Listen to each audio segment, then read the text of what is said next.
So students, this is the revision of chapter number 6. So go through this chapter number 6. It's very easy and we are starting it. Firstly, we are starting it from the classification of the sources of energy.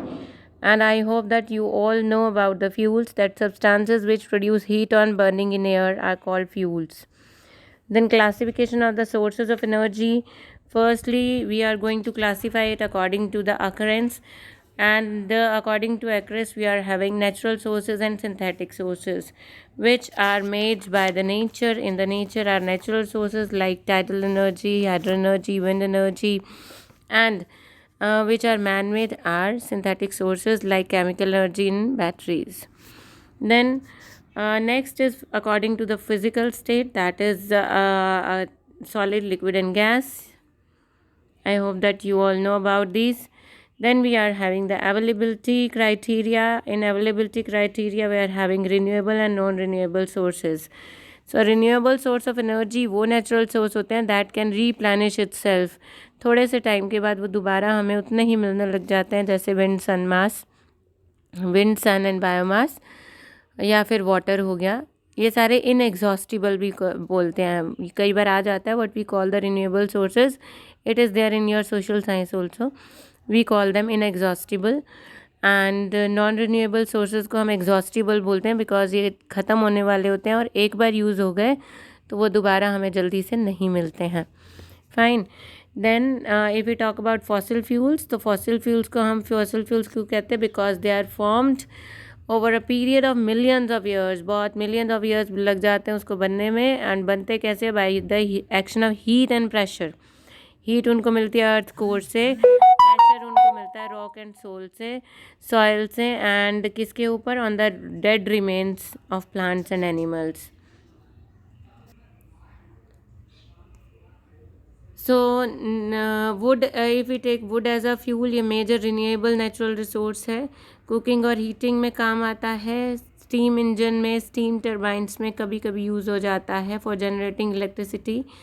और wood को हम use करने से वैसे avoid करते हैं. क्यों करते हैं? Because it produces many gases, जो कार्बन डाइऑक्साइड, कार्बन मोनोऑक्साइड, और ये कार्बन मोनोऑक्साइड तो हमारी हेल्थ के लिए काफ़ी डेंजरस है.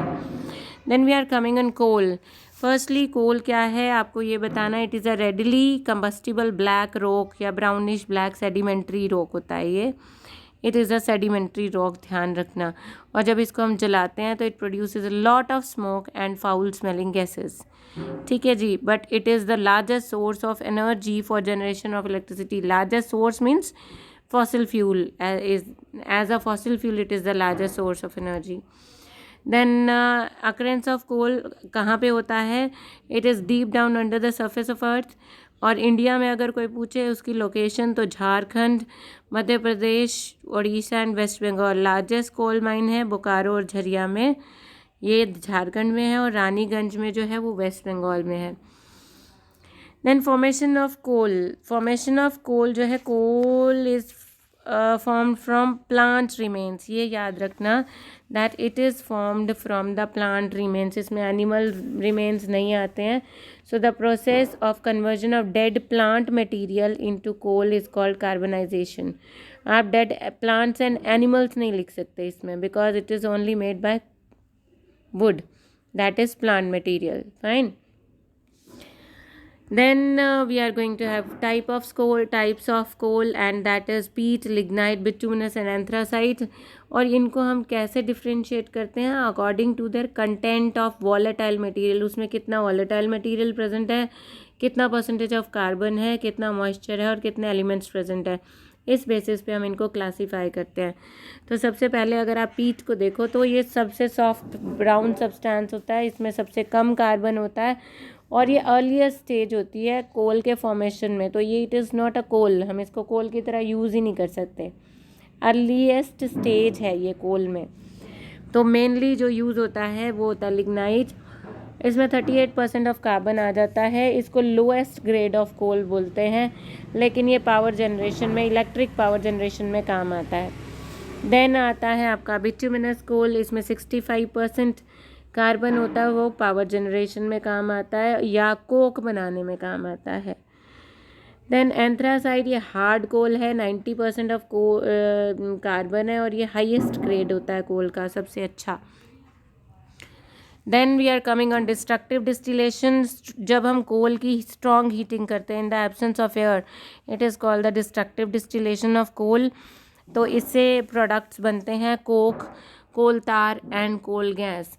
सो कोक को हम जो कहेंगे, coke is a domestic as well as industrial fuel. These are the uses. Then it is used in extraction of metals. It is used in the production of fuel gas also. Then if I am talking about coal tar is used in the manufacture of synthetic dyes, drugs, explosive, perfumes. ये इसके आपको करने हैं, uses भी करने हैं इन सभी के। Then the last is coal gas. ये inflammable gas होती है, that's why it is used as a fuel. Fine. So now next we are coming on petroleum. Petroleum को हम ध्यान से देखो, क्रूड ऑयल भी बोलते हैं, रॉक ऑयल आना था, वेल नहीं, रॉक ऑयल भी बोलते हैं, लिक्विड गोल्ड भी बोलते हैं। क्रूड ऑयल हम इसको बोलते हैं बिकॉज ये डार्क कलर का विस्कस और फाउल स्मेलिंग लिक्विड होता है, इसलिए हम इसको क्रूड ऑयल बोलते हैं। दूसरा, ये पत्थरों में से मिलता है, दैट्स वाई हम इसको रॉक ऑयल बोलते हैं। तीसरा, कि इसकी बहुत ज़्यादा कमर्शियल इम्पॉर्टेंस है, ये बहुत महंगा है, गोल्ड जितना महंगा है, दैट्स वाई हम इसको लिक्विड गोल्ड भी बोलते हैं। ठीक है जी। देन इसकी अकरेंस इसके डायग्राम के साथ बहुत इम्पॉर्टेंट है। इसकी अकरेंस आपको बतानी है 500 to 2000 मीटर के बीच में होती है और 2 इम्परवियस रॉक्स की लेयर्स के बीच में होती है। यहाँ पे सॉल्टी वाटर प्रेजेंट होता है, सॉल्टी वाटर से मिलकर जो डेड रिमेन्स होते हैं वो मिलकर पेट्रोलियम बना लेते हैं, एंड पेट्रोलियम के ऊपर नेचुरल गैस डिपॉजिट होती है। Then these are usually mix with salt water, ये ध्यान रखना, सॉल्ट वाटर से लाइटर होता है इसलिए ऊपर रह जाता है। Then if I talk about refining of petroleum, refining of petroleum का मतलब है the process of separating different components of petroleum into their useful forms. Petroleum को रिफाइन करके हम उसके कंपोनेंट्स में डिवाइड कर लेते हैं, सेपरेट कर लेते हैं, इसको रिफाइनिंग ऑफ पेट्रोलियम बोलते हैं। और रिफाइनिंग ऑफ पेट्रोलियम से कई प्रोडक्ट्स बनते हैं जिसके बारे में हम अभी बात करेंगे। देन फर्स्टली लिक्विड गोल्ड इसको कहते हैं बिकॉज ऑफ कमर्शियल इम्पॉर्टेंस, ये डायग्राम आपको ज़रूर करना है। Then petroleum products and its uses, firstly आपके पास आ गया रेजिडुअल ऑयल। रेजिडुअल ऑयल को हम और फर्दर प्रोडक्ट्स में डिवाइड करते हैं। पहला है एसफॉल्ट, ये रोड्स बनाने में और इलेक्ट्रिक पोल्स के अंडर साइड को कोट करने में काम आता है ताकि उस पर रस्टिंग ना लगे। पैराफिन वैक्स जो होता है ये वैसलीन ऑइंटमेंट कैंडल्स में तो यूज़ होता ही है, but is use as grease also. Then lubricating oil, it is viscous oil और ये मशीन्स में एज अ लुब्रिकेंट ही काम आता है। देन सेकंड जो आपका है वो फ्यूल ऑयल है, it is used as fuel in boilers. Then आपके पास है diesel, it is used to run generators and heavy vehicles such as buses, tractors etcetera. Then kerosene, kerosene is used as domestic fuel as well in lanterns. Then आता है आपका petrol, petrol का अक्सर पूछ लेते हैं बिकॉज इसमें ये फ्यूल तो हमें पता ही है एज ए व्हीकल्स यूज़ होता है, बट ड्राई क्लीनिंग में भी यूज़ होता है। देन पेट्रोलियम गैस को अगर हम लिक्विफाई कर देते हैं तो हमारे घरों में गैस सिलेंडर्स में होती है liquefied petroleum gas, it is used as a domestic fuel. Then the last second topic is natural gas. It is used as compressed natural gas, means vehicles में CNG की तरह काम होती है ये।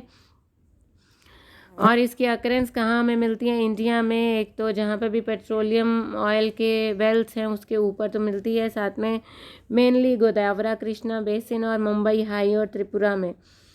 इसके यूजेस क्या है नेचुरल गैस के? सबसे पहले it Burns readily and burns readily and has a high calorific value. Then it is used as a fuel in homes and industries और better और greener automobile fuel की तरह भी काम आता है। And the foremost and very important is base ingredient in the manufacture of fertilizers and chemicals. ये सबसे important है क्योंकि स्पेशली इसी के अकॉर्डिंग पूछ लेते हैं। Then the last topic is cleaner fuels. Cleaner fuels में जैसे कि अब क्लीनर फ्यूल सबसे पहले कि what is the need of cleaner fuels, ऐसा क्या ज़रूरत पड़ गई। ऐसी ज़रूरत पड़ गई इकोनॉमिक डेवलपमेंट की वजह से, ग्रोइंग पॉपुलेशन की वजह से, जिसकी वजह से जो हमारे फॉसिल फ्यूल्स है वो ख़त्म हो रहे थे। और सबसे बड़ी बात, उनकी वजह से पोल्यूशन बहुत हो रहा था, soil erosion, deforestation, industrialisation, urbanisation, इन सब की वजह से सारी प्रॉब्लम बहुत बढ़ रही थी। ठीक है जी। और फॉसिल फ्यूल के बढ़ने से बहुत ज़्यादा पोल्यूशन हो रहा था। सो इन एनवायरमेंटल इश्यूज़ को देखते हुए रिन्यूएबल नेचुरल रिसोर्सेज को काम में लाया गया। सो use of biomass, water, wind and solar energy is being encouraged these days, and fuels like LPG, CNG and biomass are cleaner and better fuels, क्योंकि ये कार्बन डाइऑक्साइड रिलीज़ करते हैं but वो भी थोड़ी सी। व्हेन बायोमास क्रॉप, और जब biomass crops को हम ग्रो करते हैं तो ये वाली जो कार्बन डाइऑक्साइड रिलीज़ हुई है वो भी फोटोसिंथेसिस के थ्रू यूज़ हो जाती है। और नेचुरल गैस को हम क्लीनर फ्यूल इसलिए कहते हैं because it provides low amounts of pollutants, has fewer emissions than coal and petroleum, और इसके बर्न करने से कोई ऐश मटीरियल भी नहीं बचता है।